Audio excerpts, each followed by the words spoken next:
chapter 14. And it came to pass in Iconium that they went both together into the synagogue of the Jews, and so spake that a great multitude both of the Jews and also of the Greeks believed. But the unbelieving Jews stirred up the Gentiles, and made their minds evil affected against the brethren. Long time therefore abode they, speaking boldly in the Lord, which gave testimony unto the word of his grace, and granted signs and wonders to be done by their hands. But the multitude of the city was divided, and part held with the Jews, and part with the apostles. And when there was an assault made, both of the Gentiles, and also of the Jews with their rulers, to use them despitefully, and to stone them, they were ware of it, and fled unto Lystra and Derbe, cities of Lycaonia, and unto the region that lieth round about. And there they preached the gospel. And there sat a certain man at Lystra, impotent in his feet, being a cripple from his mother's womb, who never had walked.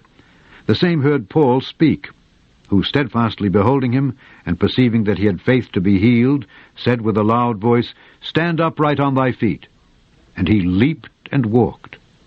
And when the people saw what Paul had done, they lifted up their voices, saying in the speech of Lycaonia, The gods are come down to us in the likeness of men. And they called Barnabas Jupiter, and Paul Mercurius, because he was the chief speaker. Then the priest of Jupiter, which was before their city, brought oxen and garlands unto the gates, and would have done sacrifice with the people. Which, when the apostles Barnabas and Paul heard of, they rent their clothes, and ran in among the people, crying out, and saying, Sirs, why do ye these things? We also are men of like passions with you, and preach unto you that ye should turn from these vanities unto the living God, which made heaven and earth and the sea, and all things that are therein, who in times past suffered all nations to walk in their own ways. Nevertheless, he left not himself without witness, in that he did good, and gave us rain from heaven, and fruitful seasons, filling our hearts with food and gladness. And with these sayings scarce restrained they the people, that they had not done sacrifice unto them. And there came thither certain Jews from Antioch and Iconium, who persuaded the people, and having stoned Paul, drew him out of the city, supposing he had been dead.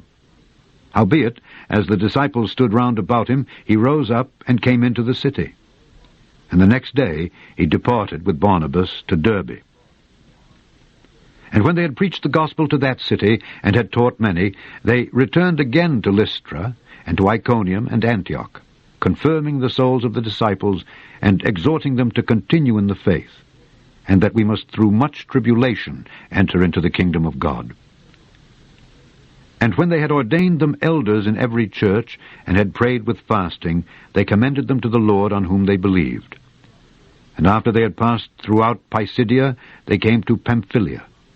And when they had preached the word in Perga, they went down into Attalia, and thence sailed to Antioch, from whence they had been recommended to the grace of God for the work which they fulfilled. And when they were come, and had gathered the church together, they rehearsed all that God had done with them, and how he had opened the door of faith unto the Gentiles.